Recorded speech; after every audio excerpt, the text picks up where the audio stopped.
Le dieu des scandales. Voilà un titre qui évoque beaucoup de choses et qui demande des éclaircissements. L'indignation, les scandales, eh bien, ce sont des faits communs des sociétés humaines. Ce sont des faits communs aussi des récits bibliques. Et je dirais même que les scandales font partie de la plus grande des histoires, celle du Fils de Dieu. Le Fils de Dieu, Jésus-Christ, s'offrant gratuitement à la mort, sans résister pour l'humanité. C'est un scandale, c'est une folie pour les païens. Voyez un juste condamné à mort comme un vulgaire brigand. Où est le Fils et où est le Dieu Tout-Puissant? Un Dieu s'abaissant ainsi ne montre-t-il pas, en surface bien sûr, c'est ce que je crois, ne montre-t-il pas un Dieu faible avec les forts? D'où cette réaction méprisante des passants devant la crucifixion. Et toi qui détruis le temple et qui le rebâtis en 3 jours, sauve-toi toi-même en descendant de la croix. Les chefs religieux de l'époque se scandalisaient eux aussi, en le prenant pour un imposteur. Ils attendaient plutôt la venue d'un roi qui rétablirait la Torah et les libérerait de l'oppresseur romain. L'évangile, dans ce cas, peut-il être prêché sans évoquer les scandales qu'il montre et qu'il provoque? N'est-ce pas un scandale que de faire l'impasse sur les scandales de l'évangile? Car il y a un autre scandale, et pas des moindres, qui s'inscrit dans la perception de ce que dit Jésus au sujet de sa chair et de son sang. Ces mots furent un objet de scandale pour les disciples. Qu'il faille manger sa chair et boire son sang, mais c'est complètement hors de sens. Qu'il faille en arriver là pour demeurer en lui et que lui demeure en nous. Cette fois-là dépasse tout raisonnement, puis pris au premier degré. Au premier degré, c'est une incitation au cannibalisme, c'est une horreur. Mais pris dans son sens spirituel, eh bien c'est tout de même lourd de conséquences, car cela reste un sacrifice qui demande une dose incroyable de détermination et d'abnégation de la part du disciple. Parce qu'aimer Christ demande un acte de folie dont peu sont capables, compte tenu de leur amour pour leur chair. Alors ceux qui ont quitté Jésus scandalisés par ses propos, ils ont eu un véritable cas de conscience à affronter. Le scandale, nous dit le dictionnaire, c'est ce qui paraît incompréhensible. C'est ce qui pose problème à la conscience. C'est ce qui déroute la raison et ce qui trouble la foi. Mais au juste, qu'est-ce que c'est? Eh bien, c'est souvent un outrage ou une indignation qui est ressentie à partir d'une forte sensation d'injustice. Par exemple, la mort d'un enfant. Elle fait scandale parce qu'elle touche un être jeune qui n'a pas eu sa chance de vivre comme les autres et de devenir un jour adulte dans sa vie. L'être humain, en tous les cas, n'est pas à une contradiction près. Il se scandalise de l'injustice alors qu'il n'arrête pas, lui, de manifester des actes injustes. Et au sujet de la foi, eh bien, pour la foi, dès que l'on sort des sentiers battus, dès que sa foi risque d'être ébranlée, le croyant s'indigne et se scandalise. En fait, dès qu'il ne voit plus son intérêt, ou que ce qu'il doit sacrifier dépasse son imagination et ses capacités, eh bien, il se braque. Mais à l'inverse, prenons les choses à l'opposé. N'avons-nous pas des pensées ou des réactions qui scandalisent Dieu? L'apôtre Pierre, loin d'insulter notre Seigneur, eh bien, l'apôtre le scandalisa lorsqu'il voulut s'opposer à sa mort, en disant « À Dieu ne plaise, Seigneur, cela ne t'arrivera pas. » Eh bien, Jésus, se retournant, dit à Pierre « Arrière de moi, Satan. Tu mets en scandale, car tes pensées ne sont pas les pensées de Dieu, mais celles des hommes. » Vous voyez, nos pensées charnelles, à nous qui voulons suivre le Christ, ne sont pas sans conséquences. Elles indignent et elles scandalisent notre Dieu qui ne peut alors rien bâtir avec nous, et qui nous met en arrière. Chaque fois que nous prenons une décision sans qu'elle soit en accord avec lui, eh bien nous le scandalisons. Nous devrions mesurer le poids de nos paroles et de nos décisions plus souvent. Peut-être serions-nous alors moins légers sur les choix que nous faisons. D'une toute autre manière, s'infliger des obligations quotidiennes, ou suivre un rituel précis, ou encore se rassurer par des actes sacrés pour éloigner le mal, ça ne peut aboutir à la grâce. La loi est là, elle est trop présente, et elle cache d'autres intérêts. De même, se déculpabiliser en se disant que De toute manière, notre Seigneur a porté nos fautes à la croix, et que nous avons juste à les confesser de la bouche pour en être délivrés, puis être purifiés. Le raccourci ne satisfait que l'auteur de la faute. Si nous ne lavons pas notre vêtement, eh bien nous serons bel et bien mis dehors. Christ ne vient pas purifier un vêtement qui n'a pas été au préalablement lavé. La grâce ne remplace pas la loi, elle l'accomplit. Et déjà, à partir de là, on assiste à un grand écart parmi celles et ceux qui proclament vivre pieusement. Un grand écart. Et quand je dis cela, suis-je très loin de la vérité? Suis-je trop défaitiste et même contre la grâce en montrant que beaucoup, par l'amour de leurs œuvres, se sont placés sous la loi en se réclamant de la grâce? Je ne crois pas. J'aimerais me tromper, mais je ne crois pas. Le roi David disait déjà au sujet d'Israël, il disait « Dieu leur a donné un esprit d'assoupissement, des yeux pour ne point voir, et des oreilles pour ne point entendre, que leur table soit pour eux un piège, un filet, une occasion de chute et une rétribution. » Voyez, pour des êtres soi-disant pieux qui scandalisaient notre Dieu, eh bien il était normal qu'eux-mêmes souffrent du même scandale dans leur communion. Et posons-nous la question, lorsque des scandales éclatent dans nos agapes, dans nos réunions, qui a piégé notre table de communion? Les prophètes, comme Osée ou Ésaïe, ils ont prédit aussi, et bien avant, et l'apôtre Paul, comme Pierre, ont fait de même, ils ont annoncé que Christ est une pierre d'achoppement, un rocher de scandale, car la pierre qu'ont rejetée ceux qui bâtissaient est devenue la principale de l'angle. 1 Pierre 2,7. Alors, un grand nombre s'abrite derrière leur croyance pour ne pas se heurter à cette pierre. Les chrétiens se disent protégés de ce scandale, car ils bâtissent, eux, sur la vraie pierre. Et ils accusent les Juifs. Ils disent, s'ils continuent à renier Christ, ils se heurteront fatalement à cette pierre de scandale. Et ils chuteront de toute leur hauteur. Dieu, par Ésaïe, ne les avait-il pas prévenus? Voilà ce qu'ils disent. Et voilà ce que dit Ésaïe. C'est l'Éternel des armées que vous devez sanctifier. C'est lui que vous devez craindre et redouter. Et il sera un sanctuaire. Mais c'est pas fini.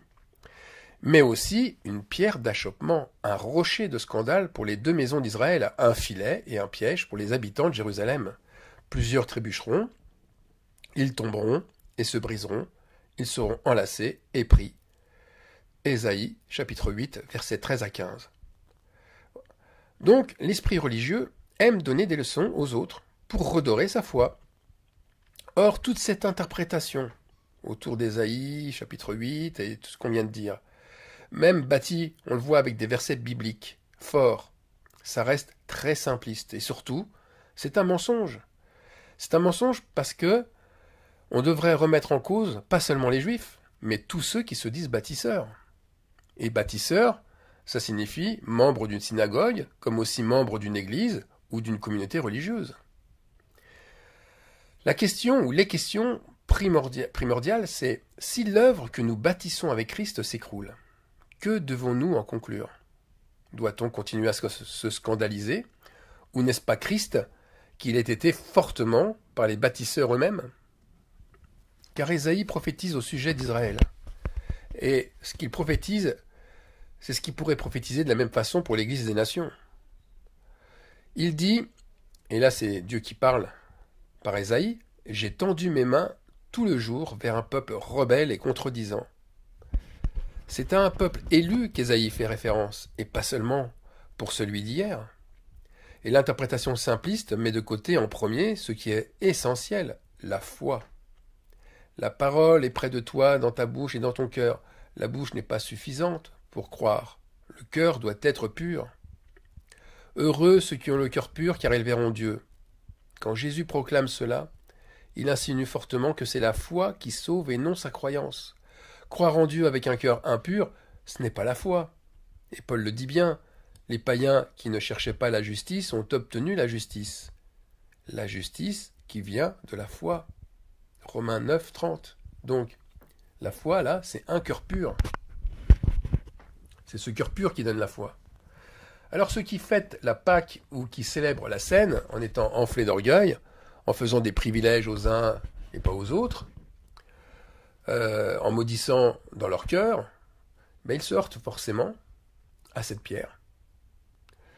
Ils seront en effet scandalisés de se voir rejetés de la grâce alors qu'ils n'ont jamais raté, par exemple, une célébration, un baptême, un culte ou une messe. L'apôtre Paul le dit ainsi: Israël, qui cherchait une loi de justice, n'est pas parvenu à cette loi. Pourquoi? Parce qu'Israël l'a cherchée non pas par la foi, mais comme provenant des œuvres. Romains 9, versets 31-32. Paul nous donne ici la stratégie mentale du croyant qui, en recherchant les œuvres, se leurre complètement. Il se leurre dans sa foi. Une foi qu'il a construite lui-même, alors que la vraie foi, elle se construit à partir d'un engagement véritable. C'est une circoncision du cœur, l'engagement véritable, et non une circoncision de chair. Circoncire la chair revient à avoir une œuvre visible. Et ne pas s'y attacher, c'est primordial. Pourquoi maintenant Jésus dit dans Matthieu 23, 23 « Malheur à vous, scribes et pharisiens, hypocrites, parce que vous payez la dîme de la menthe, de la nette et du cumin, et que vous laissez ce qui est plus important dans la loi, la justice, la miséricorde et la fidélité. » C'est là ce qu'il fallait pratiquer sans négliger les autres choses. Eh bien, Jésus-Christ prédit à ce moment-là ces malheurs parce que ces croyants n'ont pas vu la foi qui était dans la loi. La foi était déjà dans la loi. Et les œuvres sans la foi ne servent à rien. Se glorifier, d'agir pour Dieu, c'est inutile, s'il n'y a pas au départ les dons de justice, d'amour et de fidélité. Et ces dons, c'est seul l'Esprit de Dieu qui inspire et qui les fait croître en soi. Alors la course à la sainteté par les œuvres, c'est, j'en avais déjà parlé dans plusieurs messages, c'est ce premier cavalier de l'Apocalypse qui part en vainqueur, précédé par ses œuvres et non par sa foi. Les prophètes dévoilent en fait deux scandales, deux grands scandales. Le premier scandale provient, je le répète, d'un peuple qui se croit saint, qui se croit béni, alors que ses œuvres mauvaises l'a déjà réprouvé. Un peuple toujours à se placer au plus haut, et qui montre l'impur du doigt, et qui dit, Ésaïe 65, verset 5, « Retire-toi, ne m'approche pas, car je suis saint. » Vous voyez, l'Éternel dit, de pareilles choses, c'est une fumée dans mes narines, c'est un feu qui brûle toujours. Et deuxième scandale, Paul reprend alors ce que dit Osée le prophète dans Romains chapitre 9, versets 25-26. Selon qu'il le dit dans Osée, j'appellerai mon peuple celui qui n'était pas mon peuple, et bien-aimé celle qui n'était pas la bien-aimée. Et là où on leur disait « Vous n'êtes pas mon peuple », ils seront appelés fils du Dieu vivant. Waouh, quel retour de situation! Et puis quelle indignation pour un peuple soi-disant élu. Le chandelier change de main. L'arche de l'alliance passe à l'ennemi. Pire, cette arche arrive chez ceux que l'on maudissait autrefois. Mais le scandale de la croix ne montre-t-il pas un tel bouleversement? Voyez, les premiers seront les derniers. Les heureux seront les débonnaires, les pauvres d'esprit, les affligés, les laissés pour compte. On est quand même très très loin du peuple intelligent, rempli de sagesse, recherchant la justice, qui comprend les voies divines, et en se vantant de servir Dieu par ses œuvres. Le vrai évangile n'est pas celui des plus nombreux. Il n'est pas non plus celui de ceux qui se mettent une couronne sur la tête parce qu'ils professeraient la meilleure louange. Le vrai évangile, il fait trembler. Il fait trembler un peuple saint, un peuple d'élus.